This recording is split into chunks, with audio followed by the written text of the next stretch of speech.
1. యేసు ముందుగా చేసిన ఏర్పాట్లు.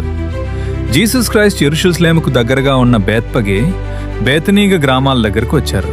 అప్పుడు ఆయన 2 శిష్యులను పంపి ఇలా అన్నారు: మీరు ముందున్న గ్రామానికి వెళ్ళండి. అక్కడ కట్టబడి ఉన్న ఒక గాడిద పిల్ల కనిపిస్తుంది. యాన్ని విడదీసి నా దగ్గరకు తీసుకురండి అని చెప్పండి. మత్తయి 21:2-3. ఇది ఒక ముఖ్యమైన విషయం. ఇది యాదృచ్ఛికం కాదు. ఇది ప్రవచనం నెరవేర్చడం.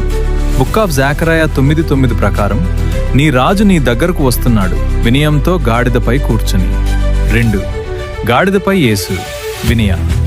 రాజు శిష్యులు గాడిద పిల్లను తీసుకువచ్చి తమ బట్టలను దానిపై పరిచి యేసును దానిపై కూర్చోబెట్టారు. మత్తయి 21:6-7 వరకు. ఇది చాలా డీప్ అర్థం ఉంది. రాజులు సాధారణంగా గుర్రంపై వస్తారు, యుద్ధానికి సంకేతం. కానీ యేసు గాడిదపై వచ్చారు, శాంతికి సంకేతం. అంటే ఆయన శాంతిరాజు, యుద్ధరాజు కాదు. 3. ప్రజల స్వాగతం. హోషన్నా.